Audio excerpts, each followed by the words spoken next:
This is a little teaser titled Isotopic Order Book, What Is It? It's a little bit of a lead-in for a seminar I'm going to be having next week. So today's is titled Isotopic Order Book, What Is It? And let's just dive right in.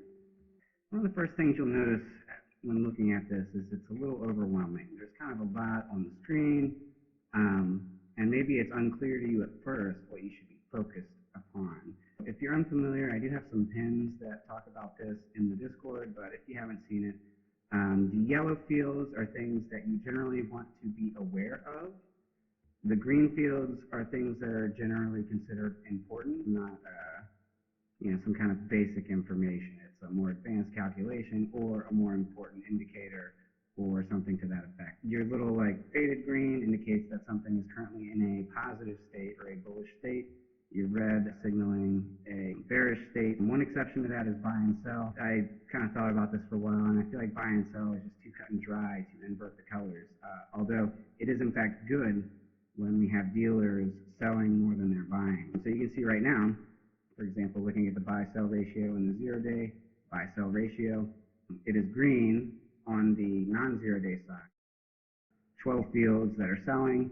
Out of the entire list, it is predominantly selling, and that's what we want to see from dealers. That means that they're comfy. If you even look down here, our chance of both is fairly low. I would consider this a fairly bullish print, basically all across the board. This is data probably from after the market had already closed on Friday. So your 0 days are not as relevant as you think they are anymore. Who knows what option activity is like after the market closes and after settlement. That gets very complicated and layered in terms of what times different brokers execute that and so on and so forth. So generally after 4 o'clock, I stop paying attention to the 0-day stuff, even if we still have data. So in this case, the rest of it was looking really bullish for the days to come. You can see as you look through the list, we got a decent bit of call selling on this top side here, which we don't love to see.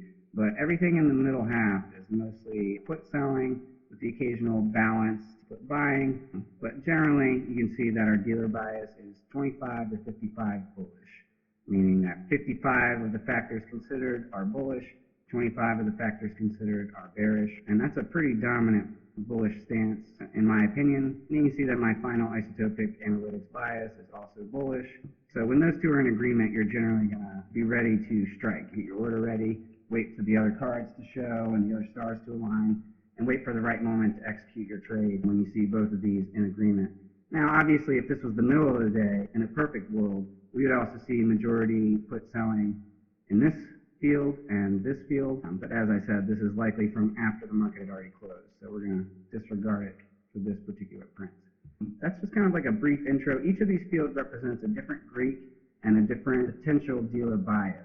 Now, that potential dealer bias is sort of their default setting. The extremity field has the potential to override that default setting and flip whichever dealer bias we currently have. If it's a buy, and this suddenly becomes very, very positive, well, we might want to sell that because that means that it's overpriced. And so then that bias will flip.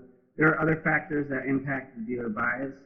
A lot of it has to do with various spread types and how they pertain to the Greeks that inform these different fields. In my gold dashboard, I do have those Greeks and fields labeled. And you can see the only two I have labeled here are the game long and game short. If you saw my game seminar not long ago, you would have caught some information about that and why that's relevant. But yeah, generally speaking, dealer selling is a good thing. That's what we want because we know that they're comfy, they're just living their regular life. When you see a lot of buying start to show up, particularly put buying. With dealers, yes, put buying means the same thing it always means, but it means that they're covering puts that they had probably sold a long time ago. But that's also not what we want to see.